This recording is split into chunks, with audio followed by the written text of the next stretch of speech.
Gloire à Dieu, nous sommes retrouvés parmi les vivants pour glorifier encore son nom. Merci Seigneur, nous devons te dire merci, te rendre grâce, dire merci pour le souffle de vie avant toute chose à notre Seigneur. Prions l'Éternel. Éternel Dieu, nous te disons merci pour tout et en tout. Éternel Dieu, nous voici, nous sommes comptés parmi les vivants pour les titres bibliques que nous avons fait. Tu nous donnes encore peut-être la force. Merci parce que tu es toujours là à côté de nous, nous soutenir, nous révéler de bonnes choses, éternel Dieu. Aussi, Père, que tu puisses toucher les âmes, aussi sauver ces âmes, peut-être à travers nos études bibliques. Merci de tous nos cœurs, merci pour ta présence. Gloire au Père, au Fils et au Saint-Esprit. Amen. Éternel notre Dieu, notre Père, nous te louons, nous te rendons grâce. Béni sois-tu, gloire à ton nom. Parce que ce soir encore, tu nous donnes la possibilité d'être assemblés en ton nom. Tu es au milieu de nous, Seigneur, que ton esprit règne en maître, que ta parole se fasse entendre, qu'elle puisse porter du fruit vers tous ceux qui l'entendront, et que toute la gloire t'en revienne.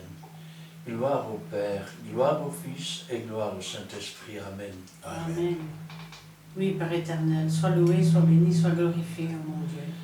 Merci de nous accueillir en ce lieu pour être à l'écoute de ta sainte parole. Merci pour cette étude que tu as préparée, pour ton peuple réuni ici présent et pour tous ceux qui te sont fidèles à travers les réseaux sociaux. Donne que ta parole puisse toucher un grand nombre de cœurs, car tu vois tout ce qui se passe dans ce monde. Ton œil parcourt tout l'univers et tu vois combien de personnes sont encore loin de toi, combien sont encore rebelles à ta parole et combien sont encore dans l'ignorance. Agis, Seigneur, dans chaque cœur, par la puissance de ton Saint-Esprit. Merci, Seigneur, pour tout ce que tu feras. Dans le bon nom de Jésus-Christ. Amen. Amen. Nous voici encore un jour nouveau, un titre aussi nouveau pour notre étude biblique. Nous voulons aujourd'hui parler de la prophétiser. Vous qui prophétisez, écoutez bien ce que la parole de Dieu nous dira. Alors, je voulais vous rappeler, nous sommes sur YouTube, nous sommes à l'adresse de Christian Delso, donc D-E-L-S-A-U-X. À présentiel, nous sommes une église, la Fraternité évangélique des Pentecôtes, Péniel. Venez, vous serez par-dessus, nous sommes là. Aussi, nous pouvons vous orienter dans votre choix. Donc, il y a une diversité de choix que vous avez, vous n'arrivez pas. Mais nous, on est là pour vous guider. Donc, nous sommes sur la rue Paul Janson, numéro 55, à Montigny-600. Donc, code postal, c'est 6061. Aujourd'hui, nous allons parler de prophétiser. Pasteur Christian. Alors, avant de commencer, il y a une distinction à faire. Qui va prophétiser? Toute personne qui est baptisée du Saint-Esprit peut prophétiser. C'est ce que Joël disait quand il a dit « Vos fils et vos filles prophétiseront ». Alors, vous avez ceux sur qui l'Esprit descend et ils prophétisent. Ensuite, vous avez le prophète. Le prophète qui va prophétiser, lui, ce n'est pas simplement un don du Saint-Esprit, Saint-Esprit qui donne à qui il veut comme il veut, mais c'est un ministère, c'est-à-dire c'est son travail. Son ministère est tout aussi valable que celui d'un pasteur, que celui d'un docteur de la loi, que celui d'un évêque. Alors, il y a aussi, et on l'oublie souvent, les femmes prophétesses. Parmi elles, par exemple, il y a Marie, la sœur d'Aaron. Il y a Déborah qui était juge en Israël et à qui on fait porter le chapeau de sacrificateur. Or, si elle était juge, elle n'a jamais été prêtre. Il y a Hulda aussi. Et puis, vous avez Anne qui a annoncer à Marie les souffrances qu'elle devrait endurer dans son cœur à cause de Jésus. Puis vous avez les fausses prophétesses. Parce que ça, il y en a autant que de faux prophètes. Naodia, une intrigante, qui du temps de Néhémie, chapitre 6, verset 14, essayait d'intimider pour ne pas qu'on reconstruise les murs d'Israël. Vous avez Jézabel, qui fut mangée par les chiens. Elle était un peu comme une femme prêtresse, mais avec des prophètes de Baal et d'Astarté. Et elle voulait tuer le prophète. Et enfin, nous avons la prophétie elle-même. La prophétie, c'est quoi? Quand c'est le prophète, il porte la parole de Dieu. Le verbe prophémie, c'est-à-dire annoncer. Et annoncer quoi? Annoncer les choses présentes, les choses passées, les choses à venir. Puis vous avez la prophétie, qui est parlée sous l'inspiration divine pour une situation donnée. Il y a toujours la même différence. Vous savez, vous pouvez avoir une parole de connaissance, qui est un don du Saint-Esprit, et puis vous pouvez avoir le ministère de la doctrine. Quand on parle de prophétie, tenez, je vais vous en donner une, pas plus tard qu'au mois de février 2022, quand la Russie a attaqué l'Ukraine, et j'ai prévenu à la fois M. Poutine, qui ne gagnerait rien du tout,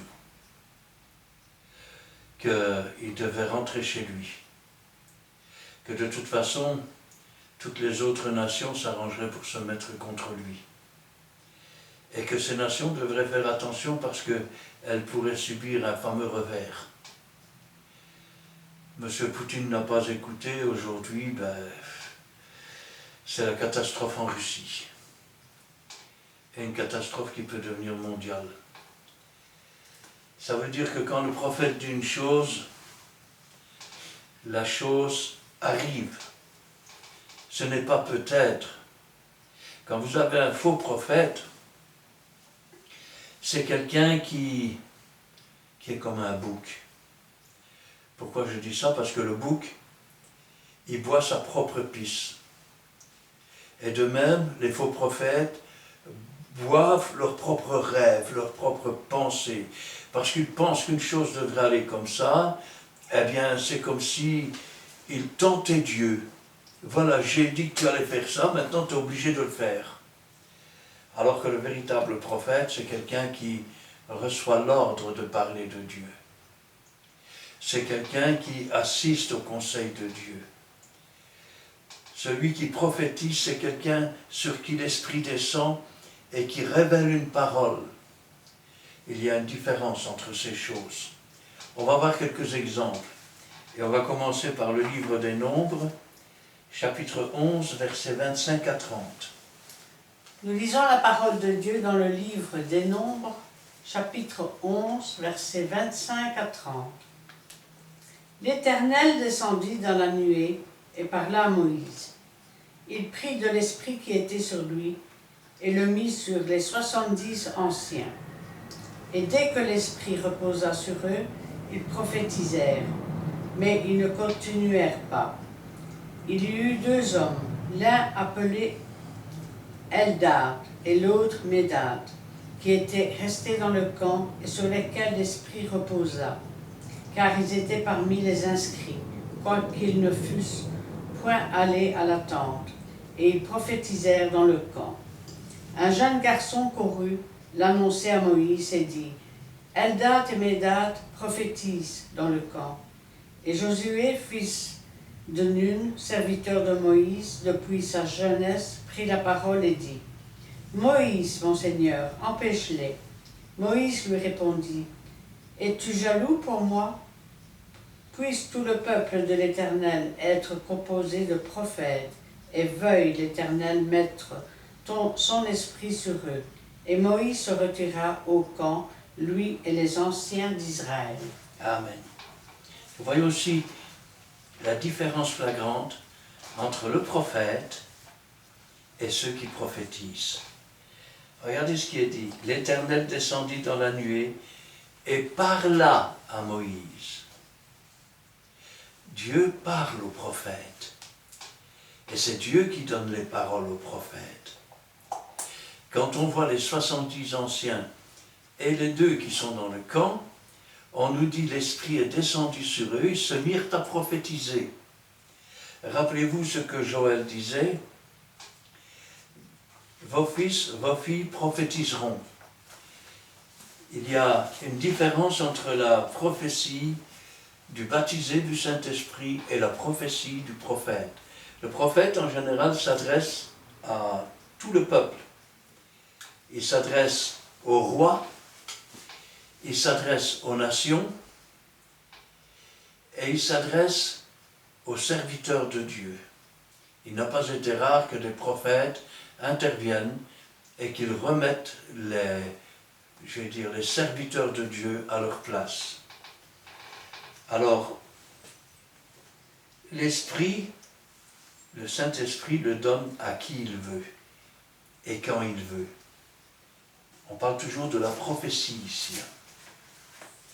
Nous sommes dans Samuel, chapitre 10, versets 10 à 16. Lisons la parole de Dieu dans le livre de Samuel, 1 Samuel plutôt, chapitre 10, les versets 10 à 16, qui dit ceci. Lorsqu'ils arrivèrent à Gibea, voici une troupe de prophètes vint à sa rencontre. L'Esprit de Dieu les saisit et il prophétisa au milieu d'eux. Tous ceux qui l'avaient connu auparavant vinrent qu'il prophétisait avec le prophète et l'on se disait l'un à l'autre dans le peuple. Qu'est-il arrivé au fils de Kis? Saül est-il aussi parmi les prophètes? Quelques-uns de Gibea répondit, et qui est leur peur? De là, le proverbe, Saül est-il aussi parmi les prophètes? Lorsqu'il eut fini de prophétiser, il se rendit au haut lieu. L'oncle de Saül dit à Saül et à son serviteur, d'où êtes-vous allé? Saül lui répondit, chercher des ânesses, mais nous ne l'avons pas aperçu et nous sommes allés vers Samuel. L'oncle de Saül reprit, raconte-moi donc ce que vous a dit Samuel. Et Saül répondit à son oncle, il nous a assuré que les ânesses étaient retrouvées et il ne lui dit rien de la royauté dont avait parlé Samuel. Nous voyons aussi un exemple où vous avez des prophètes qui viennent à la rencontre de Saül. Saül, qui a été le premier roi d'Israël.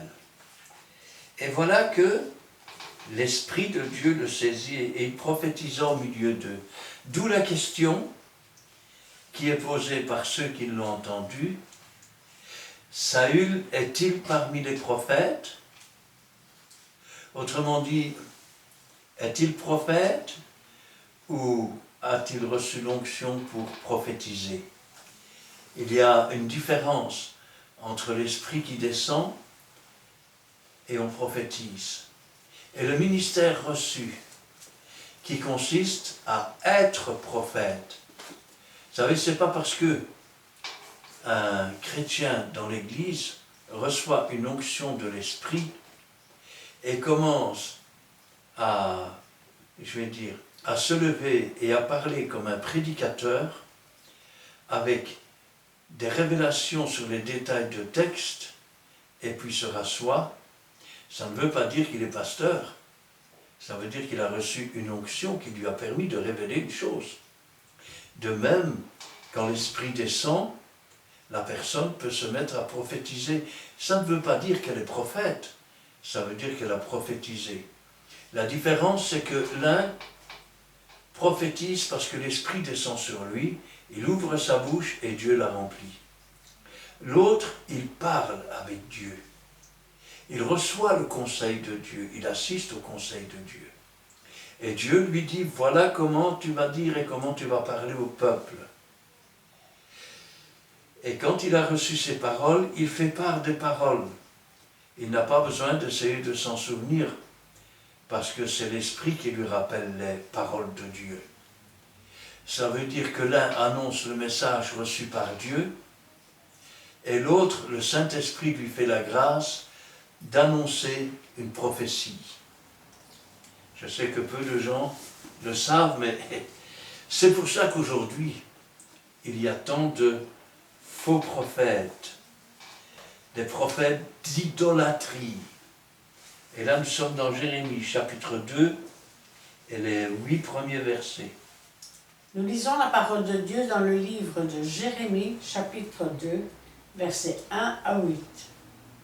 La parole de l'Éternel me fut adressée en ces mots. Va et crie aux oreilles de Jérusalem. Ainsi parle l'Éternel. Je me souviens de ton amour lorsque tu étais jeune, de ton affection lorsque tu étais fiancé, quand tu me suivais au désert, dans une terre inculte. Israël était consacré à l'Éternel. Il était les prémices de son revenu. Tous ceux qui en mangeaient se rendaient coupables, et le malheur fondait sur eux, dit l'Éternel. Écoutez la parole de l'Éternel, maison de Jacob, et vous toutes, famille de la maison d'Israël, ainsi parle l'Éternel. Quelle iniquité vos pères ont-ils trouvé en moi, pour s'éloigner de moi, et pour aller après des choses de néant, et n'être eux-mêmes que néant. Ils n'ont pas dit, où est l'Éternel, qui nous a fait monter du pays d'Égypte, qui nous a conduits dans le désert, dans une terre aride et pleine de fosses, dans une terre où règne la sécheresse et l'ombre de la mort, dans une terre par où personne ne passe et où n'habite aucun homme. Je vous ai fait venir dans un pays semblable à un verger, pour que vous en mangiez les fruits et les meilleures productions. Mais vous êtes venus et vous avez souillé mon pays, et vous avez fait de mon héritage une abomination. Les sacrificateurs n'ont pas dit, où est l'Éternel? Les dépositaires de la loi ne m'ont pas connu. Les pasteurs m'ont été infidèles. Les prophètes ont prophétisé par Baal et sont allés après eux qui ne sont d'aucun secours. Jérémie fait une constatation. La constatation, c'est que les sacrificateurs ne se sont jamais posé la question où est l'Éternel. Parce qu'ils n'avaient rien à faire de Dieu. Ils se contentaient de leur religion, comme beaucoup d'églises aujourd'hui. Les dépositaires de la loi ne m'ont pas connu. Les gens qui auraient dû enseigner la loi de Dieu, les docteurs de la loi, en réalité, ne connaissaient même pas la loi. Et quand ils la connaissaient, ils la détournaient pour faire à leur manière. Les pasteurs m'ont été infidèles. Vous savez ce que c'est qu'un pasteur qui est infidèle? C'est le pasteur qui tord le sens des Écritures. C'est le pasteur qui détourne les enfants de Dieu de la loi. C'est le pasteur qui dit « faites ce que je dis, faites pas ce que je fais ». Et enfin, c'est les pasteurs adultères. Les prophètes ont prophétisé par Baal. Baal signifie Dieu, mais un Dieu. Pas le Dieu des cieux. Ça veut dire qu'ils ont prophétisé pour des idoles. Ils ont prophétisé pour du mensonge. Ils ont prophétisé pour aller dans le sens de tous ceux qui avaient perdu la dignité de leur ministère et qui étaient entrés dans la fraude, dans le mensonge, dans l'adultère vis-à-vis de Dieu, dans l'ignominie. Ils sont allés après ceux qui ne sont d'aucun secours. Autrement dit, ils se sont détournés de Dieu et sont allés dans une voie où il n'y a aucune issue, aucun secours, aucune bénédiction, aucune manifestation de Dieu. Et aucun d'eux ne s'est posé la question de savoir, mais où est Dieu, qu'est-ce qu'il est devenu? Parce que leur voix leur plaisait. Et puis, il y a les prophètes qui sont comme les boucs que j'ai cités tout à l'heure, et qui ne prophétisent. Leur prophétie, finalement, n'est que un reflet de leur propre mentalité, de leur propre désir. Et là, nous sommes dans Joël. Oh, pardon, je me suis trompé, c'est pas Joël, voilà, c'est Matthieu. Ézéchiel. Ézéchiel, attends, où est-ce que je suis, moi? Ça, c'est 6. 4. Ah, voilà, c'est ça qui va. J'ai sauté des chapitres. Ézéchiel, chapitre 13, versets 1 à 10. Lisons la parole de Dieu dans le livre d'Ézéchiel. Chapitre 13, nous allons lire les 10 premiers versets. La parole de l'Éternel me fit adresser en ces mots. Fils de l'homme, prophétise contre les prophètes d'Israël qui prophétisent, et dis à ceux qui prophétisent selon leur propre cœur. Écoutez la parole de l'Éternel. Ainsi parle le Seigneur éternel. Malheur aux prophètes insensés, qui suivent leur propre esprit et qui ne voient rien. Tels des renards au milieu des ruines, tels sont tes prophètes, ô Israël. Vous n'êtes pas montés devant le brèche. Vous n'avez pas entouré d'un mur la maison d'Israël pour demeurer ferme dans le combat au jour de l'Éternel. Leurs visions sont vaines et leurs oracles menteurs. Et ils disent, l'Éternel a dit. Et l'Éternel ne les a point envoyés.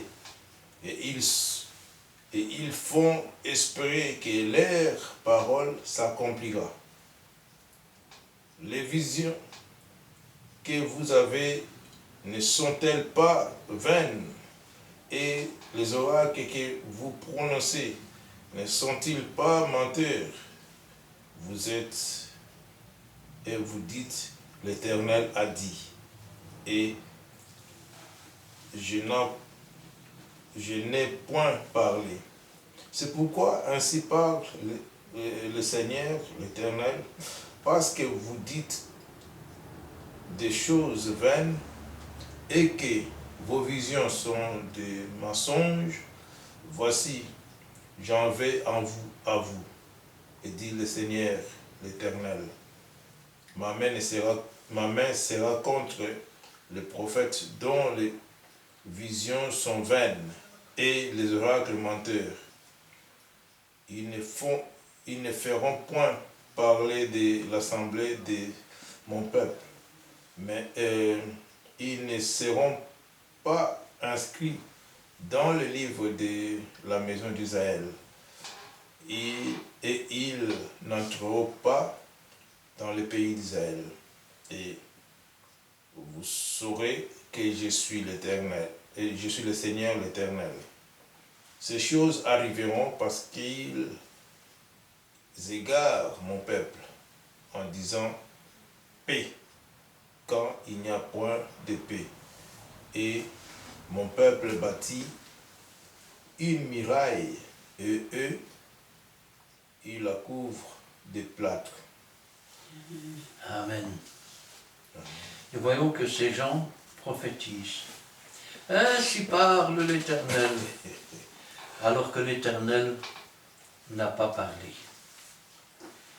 Alors que tout ce qu'ils disent, ce n'est que leur propre désir. Ils font les intéressants. Parfois même, vous savez, c'est un peu comme un curé qui se ferait passer pour un prophète. Alors, en confession, il y en a un qui dit « J'ai volé un vélo sur la place, je vais te le mettre dans la ruelle. » Le dimanche, « Ainsi parle le Seigneur, celui qui a perdu son vélo sur la place. Dieu te fait dire qu'il est dans la ruelle. » Sauf que, entre-temps, il y a quelqu'un d'autre qui l'a pris.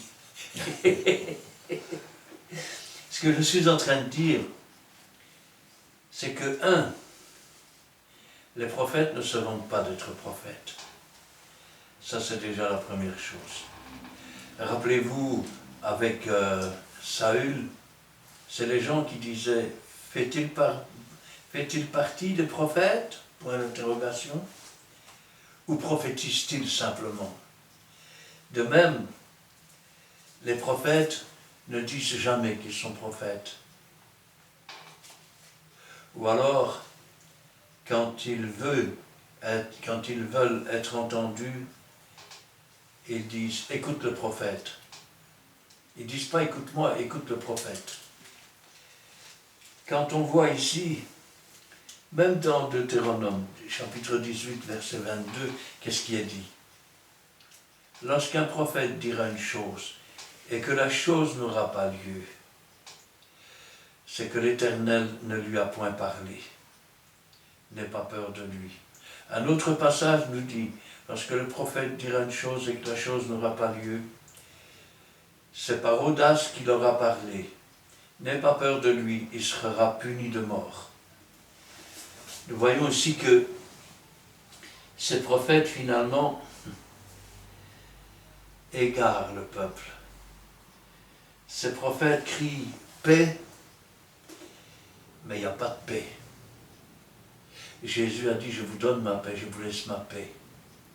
Le faux prophète ne conduit jamais ni à Jésus, ni à l'obéissance à la loi de Dieu, ni même, je vais dire, à la repentance.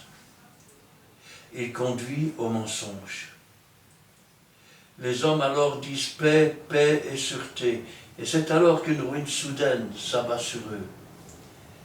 Quand le prophète parle et qu'il prophétise, en général, il n'annonce pas de bonnes choses. Il prévient. Et s'il prévient, ça veut dire que Dieu laisse encore une chance. Mais s'ils n'écoutent pas le prophète, alors ils doivent subir tout ce que la prophétie a dit. Alors, quelle est la fin des faux prophètes? Et là, nous sommes dans, petit instant, hop, nous sommes dans Matthieu, chapitre 7, versets 21 à 23.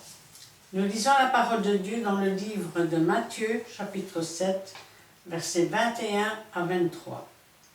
Ceux qui me disent « Seigneur, Seigneur » n'entreront pas tous dans le royaume des cieux, mais celui-là seul qui fait la volonté de mon Père qui est dans les cieux. Plusieurs me diront en ce jour-là « Seigneur, Seigneur, n'avons-nous pas prophétisé par ton nom? N'avons-nous pas chassé des démons par ton nom? Et n'avons-nous pas fait beaucoup de miracles par ton nom? » Alors je leur dirai ouvertement, « Je ne vous ai jamais connu, retirez-vous de moi, vous qui commettez l'iniquité. » Ceux qui me disent « Seigneur, Seigneur » n'entreront pas tous dans le royaume des cieux. Vous pouvez dire que nous avons prophétisé. Celui qui prophétise par l'Esprit de Dieu prophétise la vérité. Amen. Celui qui prophétise par audace alors que Dieu ne lui a pas parlé, alors que l'onction de l'Esprit n'est pas sur lui, il ne peut prophétiser que le mensonge. Et le père du mensonge, c'est le diable. Et l'esprit qui anime ces prophètes, c'est l'esprit malin. Il n'y a pas d'entre les deux. Pourtant, Dieu promet à ceux qui se repentent, qui changent de vie, qui prennent un engagement de bonne conscience envers Dieu, qui se sanctifient jusqu'à parvenir à la victoire, c'est-à-dire au baptême du Saint-Esprit, Dieu leur promet qu'ils prophétiseront. Amen. Et là, nous sommes dans Joël, chapitre 2, versets 28 et 29. Lisons la parole de Dieu dans le livre de Joël, chapitre 2. Nous allons lire les versets 28 et 29. Après cela, je répandrai mon esprit sur toute chair. Vos fils et vos filles prophétiseront. Vos vieillards auront des songes et vos jeunes gens des visions, même sur les serviteurs et sur les servantes. Dans ces jours-là, je répandrai mon esprit. Amen. Voilà. Dieu promet que les fils et les filles prophétiseront. Et qu'est-ce qu'il dit en ces jours-là? Je répandrai de mon esprit. Rappelez-vous, Saül a commencé à prophétiser quand l'Esprit de Dieu s'est posé sur lui. Les 70 ont commencé à prophétiser, plus les 2 dans le camp, quand l'Esprit s'est posé sur eux. Amen. Ils prophétisaient, mais ils n'étaient pas prophètes. Moïse était prophète, il parlait avec Dieu. Jean, qui a écrit le livre des Révélations, était prophète et Dieu s'adressait à lui. Alors, la prophétie, un ministère et un salut à venir. Nous sommes dans Luc chapitre 1 et nous sommes avec la prophétesse Anne, dont j'ai parlé tout à l'heure. Avec Zacharie. Zacharie qui prophétise sur le ministère de son fils, mais qui prophétise aussi sur le ministère de Jésus. Et là, nous sommes dans Luc chapitre 1, versets 67 à 79. 79. Nous lisons la parole de Dieu dans le livre de Luc, chapitre 1, versets 67 à 79. Zacharie, son père, fut rempli du Saint-Esprit, et il prophétisa en ces mots.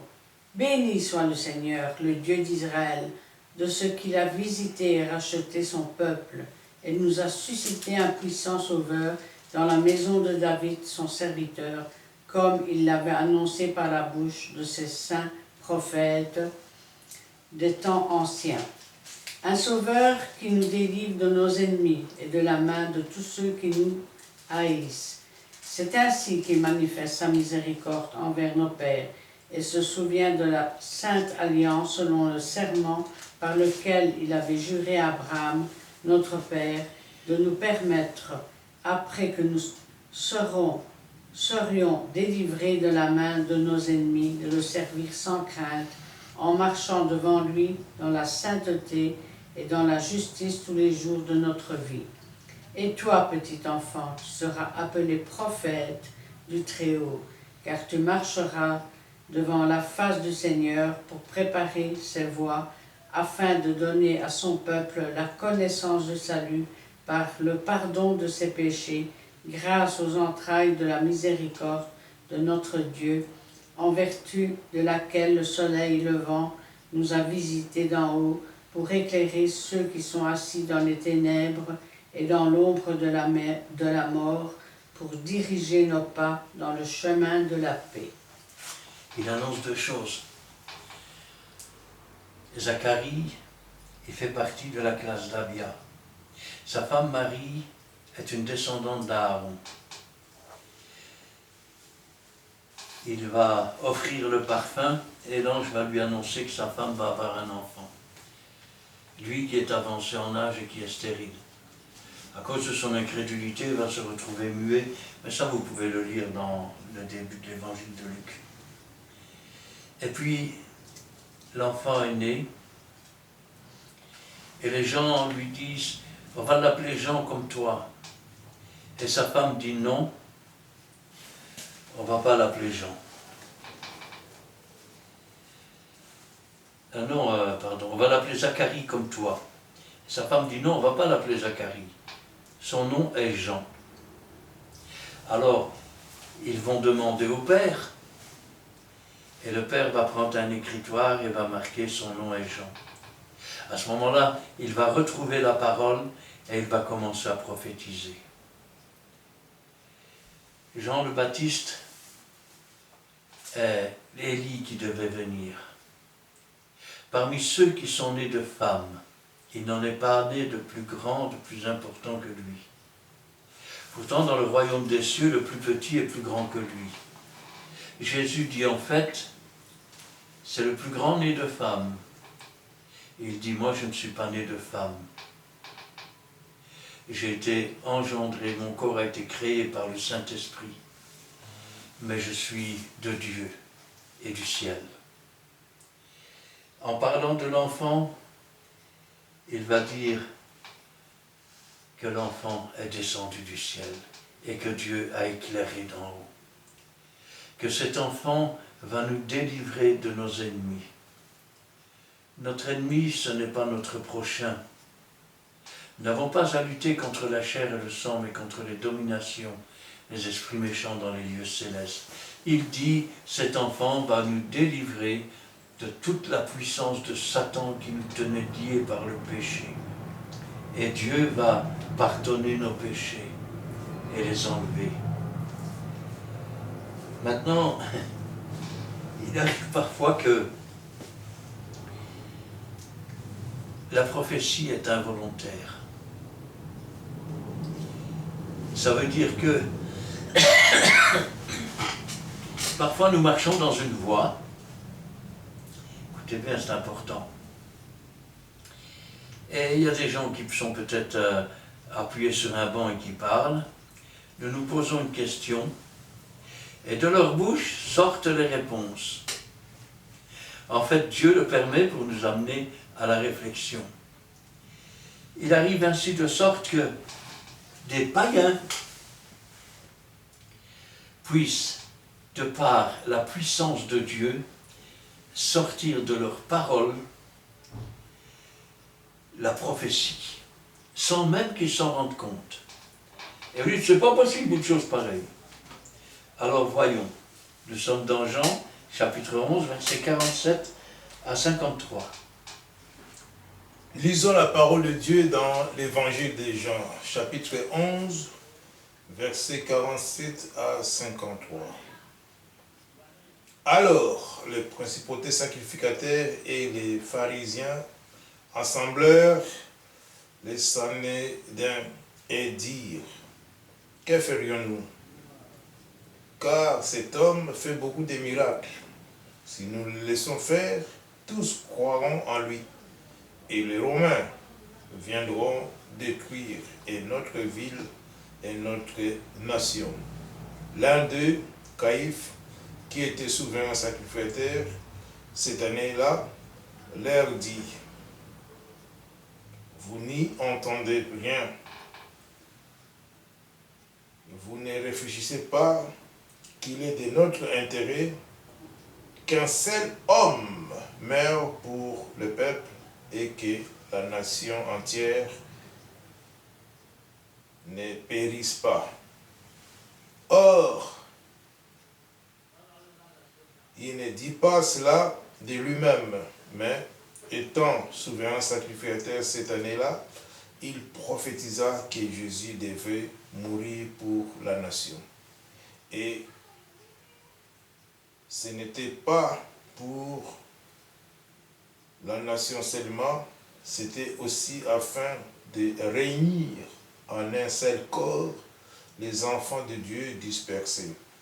Dès ce jour-là, ils résolurent de le faire mourir.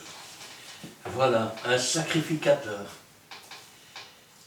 Parlons d'abord de son temple. Les parvis, une caverne de voleurs. alors que ça aurait dû être une maison de prière. Son but, se débarrasser de Jésus. Parce que Jésus dérange. On ne peut pas appeler ça un vrai chrétien. Pourtant, il est souverain sacrificateur. Et puis, projetant de tuer Jésus, voilà au moins une bonne raison pour laquelle le tuer. Lui pense à ce moment-là que s'il ne tue pas Jésus, la nation pourrait subir de grosses pertes à cause des Romains. Et sans le savoir, il prophétise. Il est avantageux qu'un seul meure et que le peuple vive. Autrement dit, il nous était avantageux que le Fils de Dieu prenne notre mort et prenne sur lui le salaire de nos péchés, afin que la mort ayant eu sa part, elle n'ait plus rien à réclamer. Et que nous, la nation, nous puissions retrouver la vie et la liberté. Alors, la prophétie d'avertissement d'un événement en préparation. Là, nous sommes dans Acte 21, versets 7 à 13. Nous lisons la parole de Dieu dans le livre des Actes, chapitre 21, versets 7 à 13. Achevant notre navigation, nous allâmes de Tyr à Ptolémate, où nous saluâmes les frères et passâmes un jour avec eux. Nous partîmes le lendemain et nous arrivâmes à Césarée. Étant restés dans la maison de Philippe l'évangéliste, qui était l'un des 7, nous logeâmes chez lui. Il avait 4 filles vierges qui prophétisaient. Comme nous étions là depuis plusieurs jours, un prophète nommé Agabus descendit de Judée et vint nous trouver. Il prit la ceinture de Paul, se lia les pieds et les mains et dit : « Voici ce que je déclare, ce que déclare le Saint-Esprit. L'homme à qui appartient cette ceinture, les Juifs le liront de la même manière à Jérusalem et le livreront entre les mains des païens. » Quand nous entendîmes cela, nous et ceux de l'endroit, nous priâmes Paul de ne pas monter à Jérusalem. Alors il répondit : « Que faites-vous en pleurant et en me brisant le cœur ? Je suis prêt non seulement à être lié, mais encore à mourir à Jérusalem pour le nom de Jésus, du Seigneur Jésus. » Nous voyons aussi, en fait, il y a plus que ce que nous pensons dans ce récit.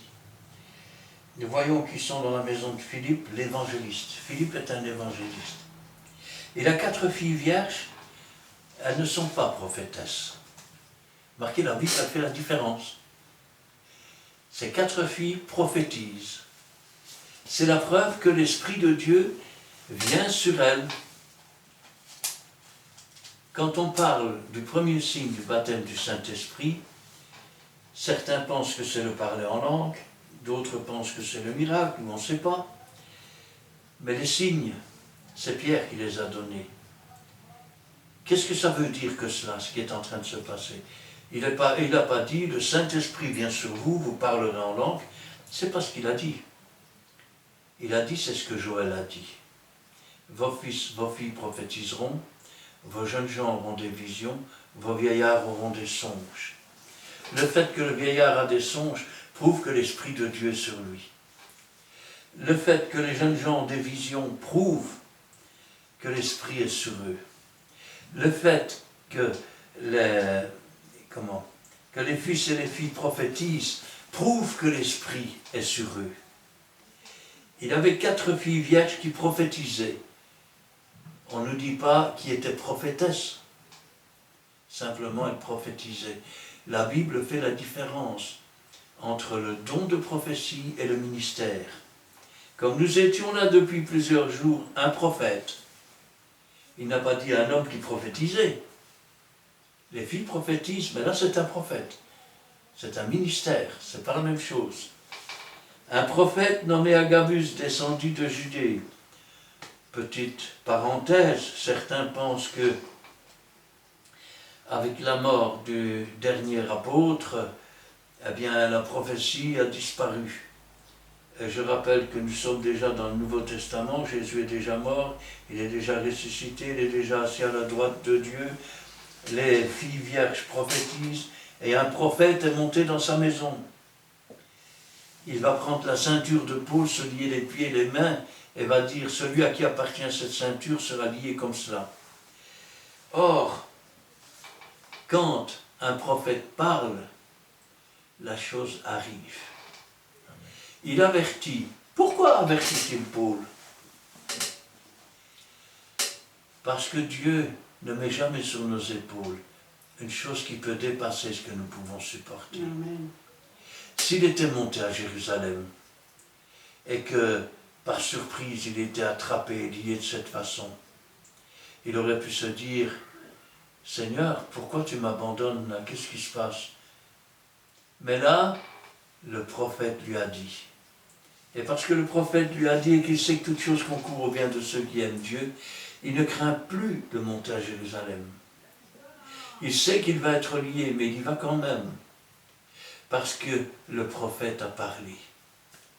Et si le prophète dit que l'homme sera lié de la même manière que le prophète lui-même s'est lié avec cette ceinture à Jérusalem, il pourrait aller ailleurs, mais il serait ramené par Dieu à l'endroit où il doit aller. Nous avons l'exemple avec le prophète Jonas, qui devait aller à Ninive et qui était allé à Tarsis. Résultat, le poisson l'a recraché de sur la rive. De la même façon, quand le prophète a parlé que la chose doit arriver comme cela, il n'y a pas d'issue possible. Tu dois accepter ton sort. De même, si maintenant il t'avertit qu'une chose est mauvaise et que tu dois changer, repens-toi et change. Car la punition qu'il a annoncée risque d'arriver si tu ne te repens pas. Et pas risque simplement, mais elle arrivera si tu ne te repens pas. Mais si tu te repens, peut-être que Dieu se repentira aussi du mal qu'il voulait te faire. Maintenant, peu s'en rappellent, peu le savent, mais il y a des règles dans la prophétie. Nous avons vu que le prophète, c'est un ministère. C'est Jésus qui donne le ministère. La prophétie, ce n'est pas la même chose. Ce n'est pas le travail donné dans l'Église, c'est l'esprit qui est répandu et Dieu fait connaître une parole. Mais il y a des règles. Et elles sont oubliées dans beaucoup d'églises. Désolé de devoir le dire. Regardez bien ce que l'Épître aux Corinthiens de l'apôtre Paul nous dit au chapitre 11, versets 4 à 6. Lisons la parole de Dieu dans le livre des 1 Corinthiens, chapitre 11, versets 4 à 6. Tout homme qui prie ou qui prophétise la tête couverte déshonore son chef. Toute femme, au contraire, qui prie ou qui prophétise la tête non voilée déshonore son chef. C'est comme si elle était rasée. Car si une femme n'est pas voilée, qu'elle se coupe aussi les cheveux. Or, s'il est honteux pour une femme d'avoir les cheveux coupés ou d'être rasée, qu'elle se voile. Voilà une condition. Quand un homme prie ou qu'il prophétise, on n'a pas dit qu'il est prophète ou qu'il prophétise, il ne peut pas couvrir sa tête. Quand une femme prie ou prophétise, elle doit se voiler la tête. Et si une femme prie ou prophétise la tête non voilée, ne prenez pas pour prétexte dans vos églises que la chevelure lui sert de voile. La chevelure lui sert de voile quand elle est dehors. Mais quand elle prie et qu'elle prophétise, si elle ne se voile pas la tête, qu'elle se rase aussi la tête. Car c'est une honte Car si la femme n'est pas voilée, qu'elle se coupe aussi les cheveux. Or, s'il est honteux pour une femme d'avoir les cheveux coupés ou d'être rasée, qu'elle se voile. C'est un commandement. Aujourd'hui, beaucoup de femmes se disent prophétesses, mais elles ont la tête découverte, elles déshonorent leur chef. Or, Jésus est le chef de l'Église. Amen. Et quand je pense à cela, je dis, Seigneur, à quoi reconnaît-on une véritable prophétesse? À son obéissance. Je vais vous raconter une histoire. Elle est vraie. Nous étions allés, si ma mémoire est bonne, du côté de Serein. Ça se passait dans un local, nous étions en rond, et à un moment donné, une femme commence à prophétiser. C'était une nuit de prière, et j'écoute. Au fond de moi, l'esprit me dit, cette femme blasphème contre Dieu. Pourtant, ce qu'elle disait avait l'air d'avoir du sens. Et quand elle a terminé sa soi-disant prophétie, l'Esprit est descendu sur moi. Je n'ai pas contredit sa prophétie. J'ai simplement ouvert ma bouche. Et dans ma bouche est sorti, c'est un peuple qui se lève, qui se dresse comme une lionne, comme un lion. Il ne se couche pas tant qu'il n'a pas dévoré la chair des victimes, tant qu'il n'a pas bu son sang. C'est tout. Cette femme s'est levée, complètement effrayée. Le pasteur avait vu quoi tout de suite? Il lui a dit, qu'est-ce qui se passe, ma soeur? Faut que je rentre chez moi, faut que je rentre. Ça ne presse pas, ça ne vient pas à 1 heure. Non, il faut que je m'en aille, il faut que je m'en aille. Elle avait le feu derrière. Parce qu'une fois la présence de l'esprit, elle ne pouvait plus. Les injustes ne résistent pas au milieu des justes. Or, nous voyons ici que c'est un des signes. La prophétie sert aussi à avertir les nations.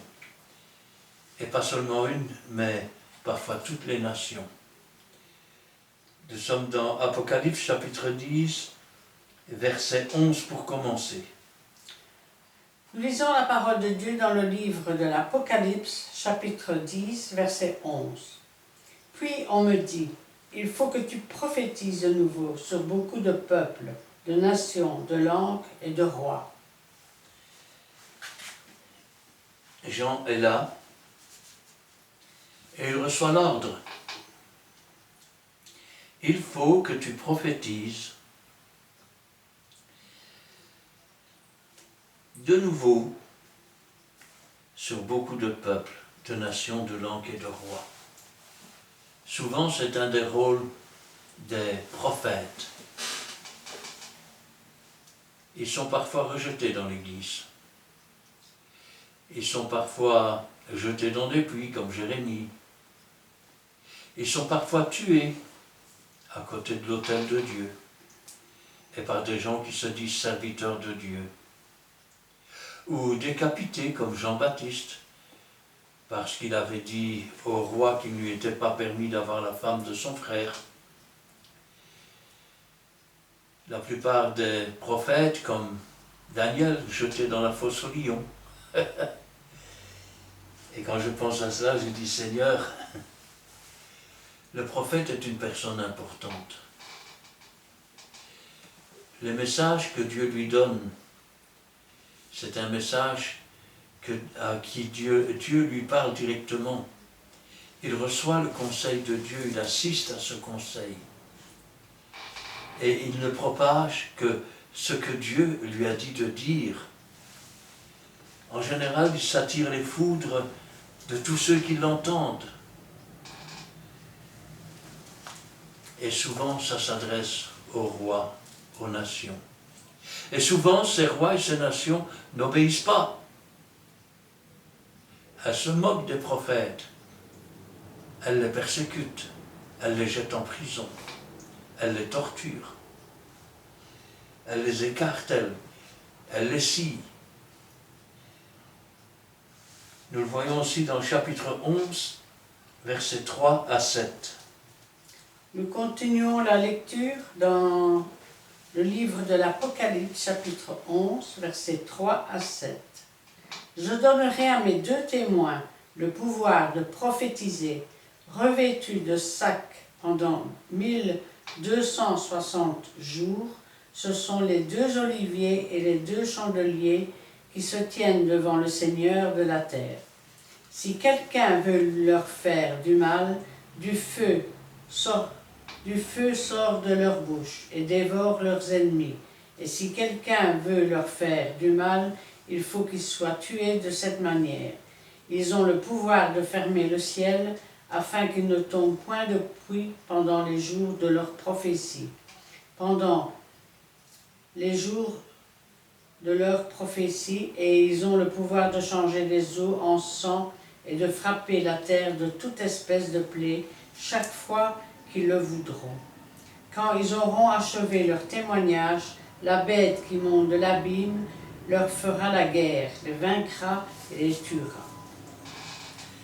Nous voyons aussi que Jean, qui est prophète, prophétise encore et doit prophétiser sur beaucoup de nations. Et puis, on en arrive aux 2 témoins. Rappelez-vous, nous avons vu cette étude. Les 2 témoins, c'est les églises. Je donnerai à mes 2 témoins, non pas le ministère de prophète, car si toute l'Église est un prophète, alors où sont les prédicateurs, où sont les évangélistes, où sont les docteurs de la loi? Je donnerai à mes témoins le pouvoir de prophétiser. Revêtus de sacs pendant 1260 jours, pendant 3 ans et demi. Ce sont les 2 oliviers, c'est de là qu'on tire l'huile de l'esprit. Les 2 chandeliers, rappelez-vous ce qu'il dit à l'Église, si tu ne te repens pas, j'ôterai ton chandelier, qui se tiennent devant le Seigneur de la terre. Si quelqu'un veut leur faire du mal, du feu sort de leur bouche et dévore leurs ennemis. Si un esprit méchant essaye de détruire leur ministère et leur prophétie, leur bouche s'ouvre et le feu de l'esprit dévore ses ennemis. Et si quelqu'un veut leur faire du mal, il faut qu'il soit tué de cette manière. Autrement dit, si quelqu'un essaye de les arrêter, c'est Dieu qui combat pour eux. Je vais le dire autrement. Rappelez-vous ce que Dieu a dit à Abraham. Tous ceux qui te béniront seront bénis, tous ceux qui te maudiront seront maudits. Ils ont le pouvoir de fermer le ciel afin qu'il ne tombe pas de pluie pendant les jours de leur prophétie. Ils ont le pouvoir de proclamer l'anathème sur ceux qui sont les ennemis de Dieu. Ils ont le pouvoir de changer les eaux en sang. Ils ont le pouvoir, par le Saint-Esprit et la parole de Dieu, d'amener les âmes à se laver dans le sang de Jésus. C'est le premier miracle de Jésus. De frapper la terre de toute espèce de plaie chaque fois qu'ils le voudront. Quand ils auront achevé leur témoignage, la bête qui monte de l'abîme leur fera la guerre, les vaincra et les tuera. Juste avant, 3 jours avant l'enlèvement de l'Église, les 2 témoins, les 2 églises seront emmenés à Jérusalem, là même où leur Seigneur a été crucifié. Ils seront égorgés. Les gens s'offriront des cadeaux. Et 3 jours plus tard, la voix de l'archange se fait entendre, le signal est donné par Dieu, et voilà qu'ils se tiennent sur leurs pieds. Les morts en Christ ressuscitent premièrement. Une voix leur crie, montez ici. Et on part à la rencontre du Seigneur pour être toujours avec lui. Les prophéties de Dieu sont oui et amen. Quand le prophète parle, la chose arrive. Quand l'Esprit de Dieu se pose sur une personne, elle prophétise. Quand la parole est prononcée, elle s'accomplit toujours. Sauf dans le cadre d'une parole de prévenance, qui en général n'est pas donné dans la prophétie, mais donné aux prophètes, qui s'adressent aux nations, comme Jonas. Encore 40 jours et Ninive sera détruite. Remarquez, ces paroles sont simples, sont directes. Il n'a pas dit « Le Dieu a enseigné ceci », non. Encore 40, ainsi parle l'Éternel, encore 40 jours et Ninive sera détruite. Ces paroles suffisaient parce que ces paroles étaient vraies. Et l'Esprit de Dieu confirmait la parole dans le cœur de ces gens. Ils ont commencé à se repentir, à se revêtir de sac, à revêtir les animaux de sac. Et lui, Jonas, il était là, il regardait de loin et attendait que ça se produise. Il n'aimait pas ces gens-là. Il considérait que c'était des blasphémateurs, des hommes qui ne méritaient pas le salut de Dieu. Et voilà que Dieu fait pousser un ricin derrière lui. En une nuit, il est tellement content d'avoir de l'ombre. Le soleil tape si fort la journée. Et puis en une nuit, Dieu envoie un ver et fait mourir le ricin. Le lendemain, il se lève fâché. Pourquoi tu as fait ça? Tu veux que je meure? Et Dieu lui dit, tu te fais du souci pour un ricin qui ne t'a rien coûté. Et moi, je ne devais pas me faire du souci pour tous ces gens de Ninive. Alors quand on vous dit le prophète un tel et le prophète un tel, comment savoir si c'est un prophète ou pas? Première chose, tout ce qu'il dit arrive. Parce que ce n'est pas lui qui parle, c'est Dieu. Et quand Dieu parle, ce que sa bouche dit, son bras l'accomplit. Amen. Deuxième chose, jamais un prophète ne contredira les paroles de Dieu. Ou jamais il n'ajoutera des nouvelles lois, des nouveaux commandements ou des choses que Dieu n'a pas demandées. Et troisièmement, jamais le véritable prophète ne se roulera dans la boue. Parce qu'il sait que si il pêche, la communication avec Dieu va être coupée. Il va être privé de pouvoir parler avec Dieu. Pour que Dieu lui parle, il faut qu'il soit saint. Quand il est dit dans la Bible, « Heureux ceux qui ont le cœur pur, car ils verront Dieu ». Si ton cœur n'est pas pur, tu ne verras pas Jésus. Si ton cœur est pur, tu auras l'occasion alors peut-être de le voir et de pouvoir l'admirer. Amen. Et Amen. Nous voici. Voilà, tout est là. Tout a été dit. Nama, si ma sœur Gina peut nous dire, c'est la 546 vidéo. vidéos il y a. Donc 546 vidéos. Bah, où tu peux les trouver? Voici l'adresse, même une seule adresse sur YouTube. Parce que aussi loin que tu peux être, mais là, cette parole, cette étude peut t'aider. N'hésitez pas à poser des questions et nous sommes là pour répondre à vos questions. Vos questions vont nous aider encore à avancer l'éthique biblique. Ce que vous ne comprenez pas, c'est pas que non, nous avons tout. Non, c'est parce que bon, nous avons opté quelques disciplines que Dieu nous a données, de marcher avec lui pour nous inspirer à répondre à vos questions. C'est le Saint-Esprit qui nous aide.